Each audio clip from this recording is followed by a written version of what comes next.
Hello, my beautiful friends. Welcome to episode 7 of Pain to Joy. My name is Danielle, and it is a pure joy to have you here with me today, to be present with, to share with. And someone who I met years ago in grade 6 reached out yesterday and was so kind and so lovely, like so many of you have been, to let me know that you are listening, to share what's resonating, to share encouraging words and support. And it has been so wonderful. Words can't even explain the expansiveness that I feel in my heart for all of you who are listening, letting someone else know to listen, and just sharing back with me is such a gift. And so this friend had reached out, very much encouraging me, and I had seen on his stories on Instagram that he had shared pictures of some training that looked like a race that I knew he had done in the past, because I remember in past years catching photos of him doing this race. And so I asked him about it. And he explained that the race is called the Sinister 7.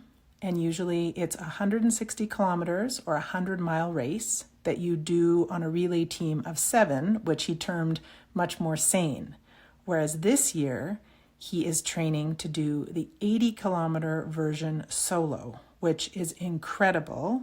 And he also mentioned the idea being to really push himself and to see what he was capable of.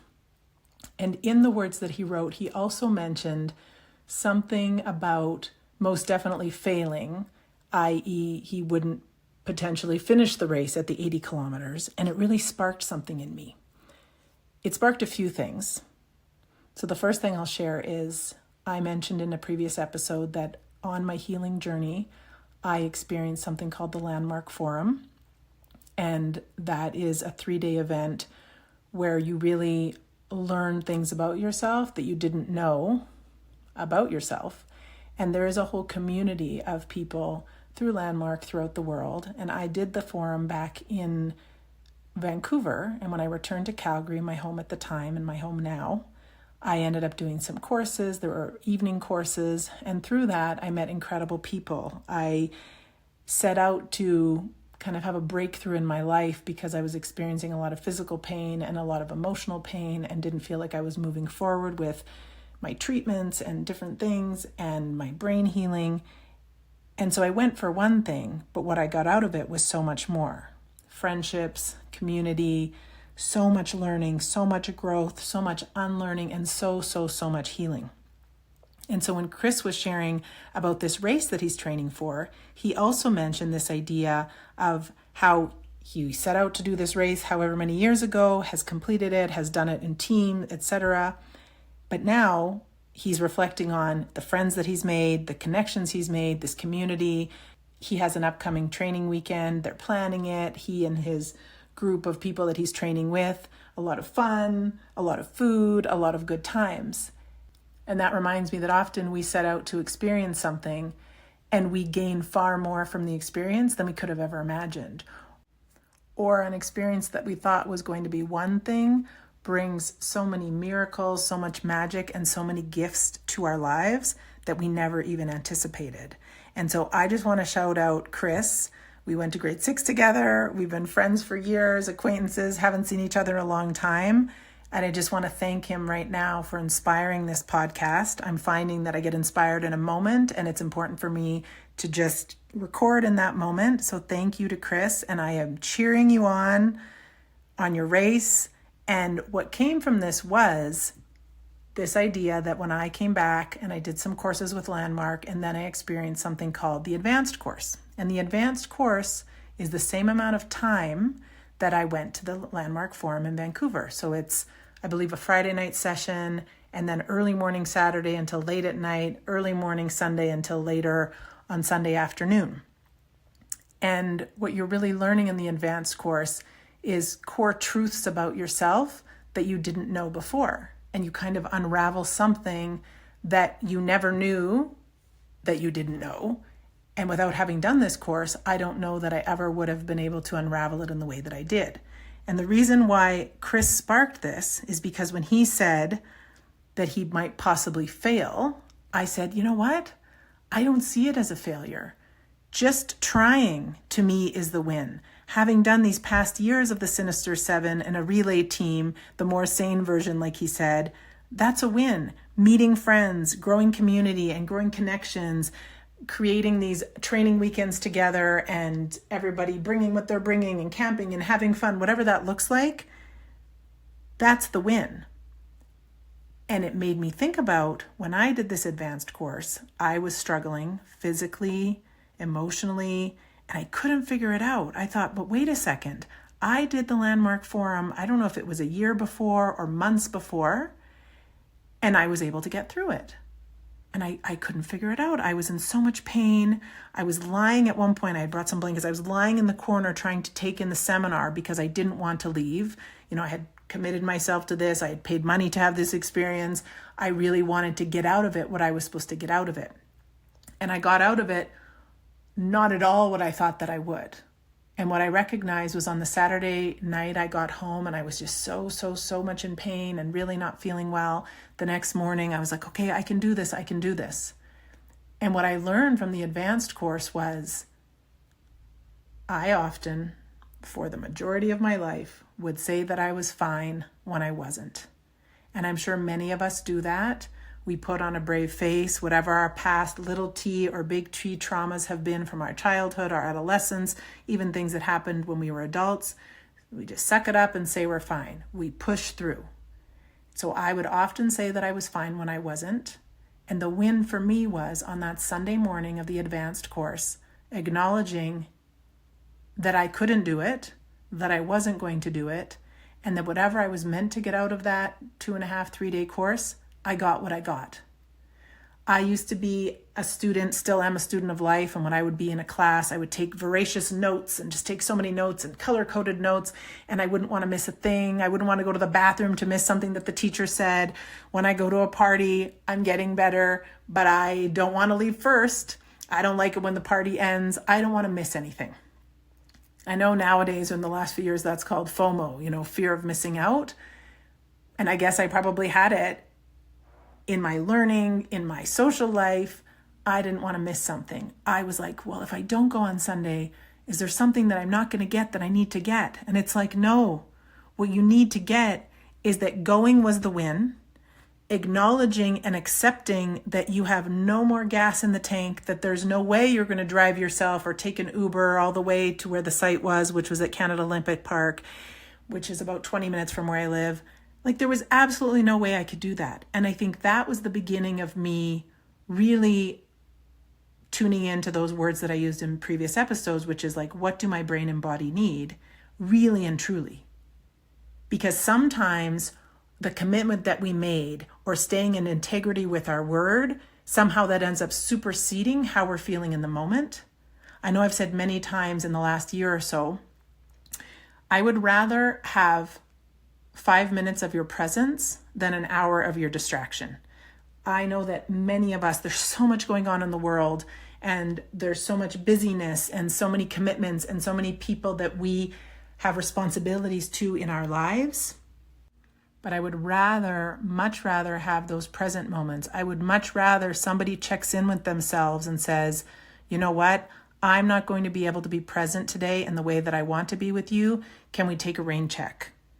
And oftentimes, as much as it's a bummer that you're not going to meet up with someone or you feel like you might be letting someone down, and that's the inner people pleaser in me, the one that's the recovering and recovered people pleaser, sometimes people are like, okay, now I have an hour to myself and I'm not going to meet up with Danielle, but I have time for me and I'm going to nourish myself. What can that look like? Who knows? We will meet when the energy is there. And so similarly with this advanced course, if I had gone on that Sunday morning, I would have forced myself like I have forced myself and pushed through so many things before and not felt well and been unwell. And as I mentioned in a few episodes past, when I was going through these nearly a decade of physical testing and psychological testing for the court case, I would push and I would push and I would push because it was like, nope, don't look like you're malingering. Try your hardest. Try your best. I'm someone in my life that has always tried my hardest and always tried my best. And I'm so glad that when I did this advanced course, I learned that my best was showing up.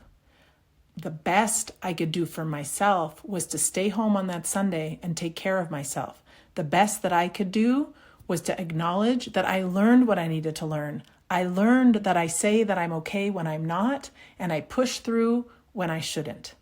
And that was, even as I say that now, I had like this twinge in my chest and in my heart chakra, because what a lesson.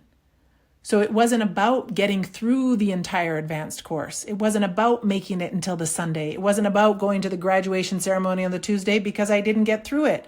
The win was not showing up and showing up for myself. And when I had this conversation with Chris earlier about the Sinister 7, that's what sparked, because when he said, I might fail, I said, hey, no, it's not a failure. And he's going to message me back later, and I might regret that I didn't wait to record this before I heard back from him, but I was really feeling inspired in the moment. And so I said to him, but isn't the win the friends that you made, the connections, the community? Isn't the win doing it and seeing what you learn from doing it? And I hope that he gets through whatever he wants to get through, whatever his personal challenge is. Is it going to be the 80 kilometers? Is it 70? Is it 65? But just showing up and doing the training and showing up for himself and doing that and trying something different and new after having done it on the relay team. Gosh, I feel like that's the win. And life can be so magical and so beautiful because of these opportunities that arise that we couldn't have anticipated. I will tell you right now, there is a load of construction in my neighborhood, like to the point where 2 of the entrances to my home are not accessible. And I truly hope that in the future, whatever my neighborhood ends up looking like is going to be so fun and so great for community and maybe farmers markets and outdoor activity. I'm very excited for that to happen. In the meantime, it's a little intense trying to get in and out. Even walking in my neighborhood has become a bit stressful. And one of the reasons I chose to live here was because it was so walkable and so relaxing and so wonderful. And therefore, I have often been recording these podcast episodes at night. But because I had this inspiration about an hour ago with my friend Chris, I was like, I need to record right now, but it's too loud. Well, the evicted tenants broke the Murphy bed. I had a friend and former acupuncture doctor stay a couple of weeks back, and I managed to very carefully pull the mattress out. It's more one of those foam, a Bloom mattress. And I was able to take off the cover because it was disgusting and filthy. And it was just leaning here because I won't be able to put it back on my own. And I thought, oh my gosh, this is perfect. So is it a bummer that these evicted tenants wrecked a bunch of things? Yes. Is it a blessing in disguise that I was able to carefully move the mattress over and cover the window in the room that I'm in that is called the Beach Retreat Wellness Room, because it used to have photos and postcards that people sent me of beaches all over the world and beaches that I've been to. And it's painted a nice light beachy blue. But right now I'm able to record this podcast because this mattress is leaned against the window and it is drowning out the beeping and the noise and the backhoes and the cement mixers. My house has been shaking all day. Hopefully that doesn't come through. And all of this makes me wonder and makes me want to ask you, how many times in your life did you sign up for one thing and you got so many other gifts that you weren't anticipating? When was the last time you thought, I'm going to do X, and then the rewards were far greater than you could have ever imagined? I know that our brain has a negativity bias. I know that we often can think about the day that we had or the week that we had and focus on, I can't believe I said that thing, or I wish I had done that better, or I could have shown up better for this person, rather than really focusing on the joyful moments, focusing on all of the gifts that we didn't anticipate, all of the gifts of connection and love and wonderfulness. Because for me, a joy, multiple joys from this last week have been connecting with people who have taken the time out of their busy lives to let me know that they're listening to the podcast, people taking the time to give me podcast ideas, to bounce ideas. It's been really, really wonderful for me. I spend a lot of time on my own healing, and to be able to have these connections via voice notes or via notes and to have the encouragement and support like such a joy. And in my last episode, I mentioned a friend that I met years ago in Italy named Carrie, and we ended up having a really quick call yesterday. She was in a coffee shop in Brisbane, and let me tell you, the coffee in the mug when she shared the photo had 2 hearts. There were 2 hearts in that. That's the first thing I noticed. And we had this quick and wonderful connected phone call as a result of me sharing her name on the podcast and her reaching out when she was listening to it. It just feels really wonderful all the way from my head down to my toes. The joy has been just this magical experience of reconnecting with people who I've met along the way. And I'm so thankful. So thank you for listening and for reaching out or for not reaching out. It's so wonderful. And this week, I will talk about a challenge before I talk about a win. The challenge that continued from last week was definitely me overextending my energy. And I know that can be an easy thing to do. I often do check in with my brain and my body. What do I need in this moment? And I had spent some time out in Canmore, got to see my niece's dance recital, ended up connecting with family and friends, was not anticipated. And the extrovert in me didn't take enough breaks, didn't take enough pauses because I love being around people so much. And because I spend so much time on my own, it's so magical and so wonderful and so connecting and feels good for my heart. But I really did overdo it. And then on Monday, a series of events happened where I was at capacity by about 9 a.m. and a bunch of other things happened that I did not have the capacity for. And I actually had written in my phone, I was driving home, I had stopped at the gas station off the highway, and I was on the phone with an insurance company for an hour, and I had actually written down, I can't hold it all. Just the variety of things that were happening that I'll probably share at a future time because, again, share from the scar, not from the wound. When I'm still in it, I believe it's time for me to continue to process and heal on my own. And everything's fine and everything's great and I'm healthy. There were just a series of stressful events, one after the other. And by Tuesday, all I could do was rest and sleep. Wasn't able to do the activities that I had planned on. And other than spending time with my parents on Wednesday, because my dad came in to help steam clean my mattress that had been really gross, and my mom helped me with a few things. Other than that, I haven't had any social time with other humans since the social time that I had not last weekend, the weekend before. And so that's a reminder to me that as much as it's amazing to be around people and to have these magical synchronicities, my friend's dad walked into the restaurant I was at with my mom and dad, and then my friends came, and then another friend ended up showing up to buy a gift certificate, and we all were eating and drinking and being merry, and then there was a walk, and then there was wine back at someone's house. It was all amazing and wonderful and so good for my heart and so good for my soul, just not exceptional for my brain. And I need to remember that now that I'm back in a space where I know a lot of people and I love spending time with these people. And so that has been challenging. However, the win is tools that I've learned along the way allow me to not be sad or feel lonely or catastrophize. I just accept that I need to really take care of myself, really nourish myself. And so the win is acknowledging that I have not nourished myself enough and doing many self-nourishing activities in the last few days. And I feel so connected and grounded and aligned with my own self. It feels really good.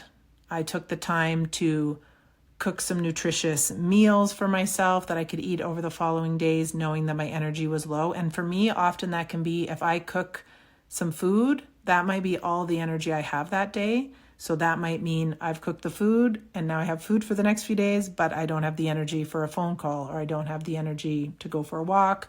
But I'm so glad, actually no buts, I'm so glad that I made myself this nourishing food because I ended up getting quite a strong migraine on Saturday. And luckily I had made this food for myself. Luckily I was able to just rest and focus on myself and take care of myself. And as someone who is an extrovert, who likes to be connected with others, I have in the past, when I'm spending time at home alone recuperating, I've often reached out to people. How are they doing? What's going on with them? And I've really learned that that is something that is not going to nourish me in this moment. That once I'm feeling better, that once my energy is up, then I can reach out to people and make plans. Then I can reach out to people and see how they're doing. But all of my bandwidth and all of my care, or most of it, was going to myself and my brain and my heart and my soul. And that feels like a huge win.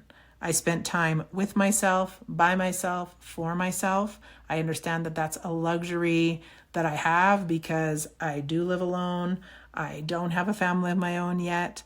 And at the same time, I'm really thankful that I took that time and I set that time aside, because I'm still coming back from multiple migraine pain and the post-drome that happens afterward. This sort of, it's like that after you have the migraine, you can feel low energy, low mood, fatigue. I've spent a lot of time resting and sleeping. And as much as there are things that I would have rather been doing, like connecting with other humans, running errands, trying to get still haven't gotten the new lid for the toilet tank, because there's one place that might maybe have one. And I did figure out, if I didn't say this in the past, I just have to bring the toilet tank lid from the other toilet to see if they have a similar one. I don't have to take the whole toilet apart. So hallelujah for that. And as I asked last week, how could you nourish yourself more? How could you celebrate yourself more? And I'm glad I asked that question when I recorded last week. I believe it was a Wednesday, because it forces me to ask myself the same question. I believe in self-care. I believe in self-nourishment, and it is very easy for all of the other things in life to get in the way. And I know that it can sound cliche to say self-care isn't selfish. It's something I've struggled with. I do have a big heart. I do want to know how everybody's doing. I'm very curious. I want to be able to help other people, but I can't help other people if I'm not well myself. I can't help other people if my energy isn't optimal enough to do that. And so here's to filling up your own tank. Here's to filling up your own love cup.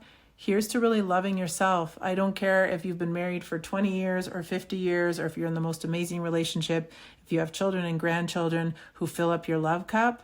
I do believe there is so much value and so much loving and honoring yourself by filling up your own love cup first.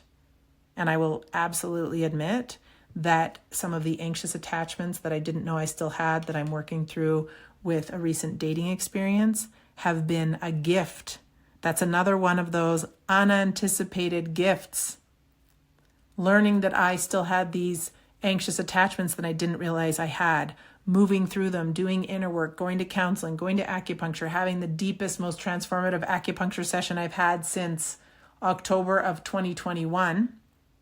And I'm so thankful to Dawn. So shout out to Dawn Weinsrich again at Renewal here in Calgary. Thankful.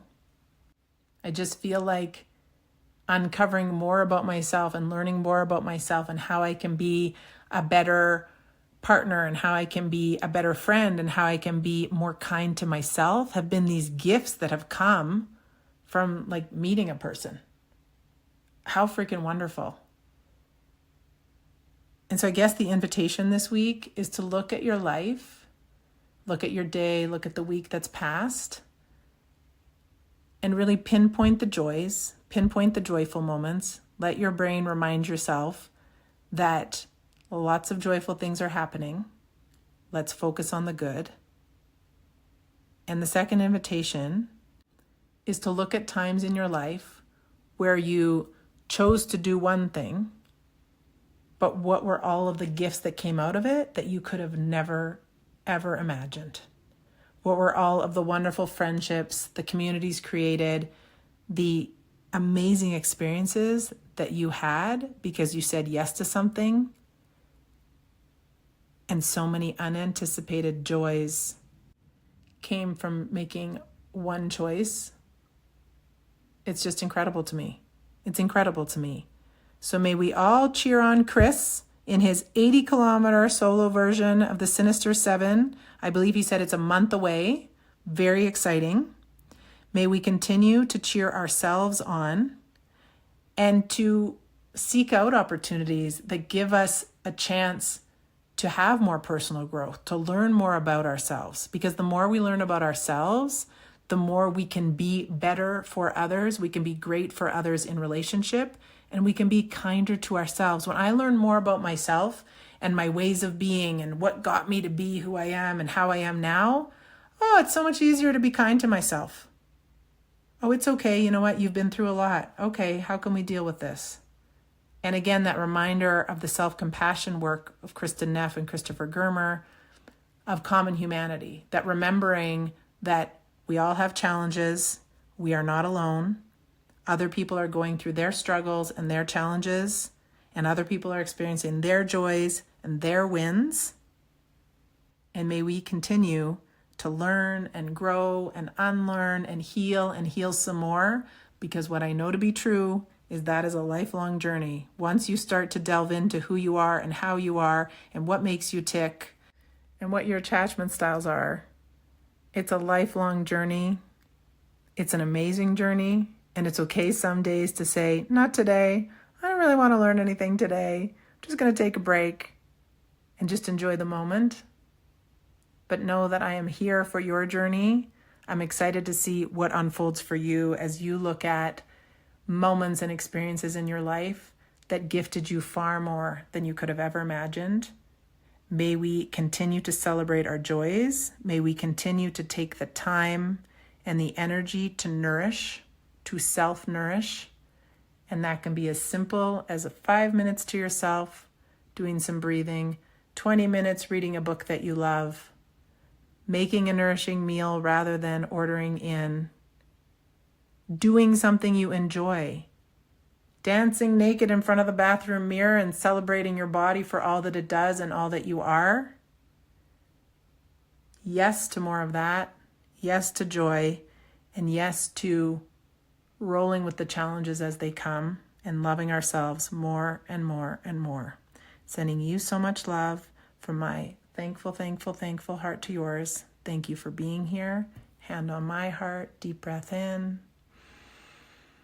Exhaling all that no longer serves and perhaps never did. I appreciate you, and I hope that you have a beautiful day whenever you get this.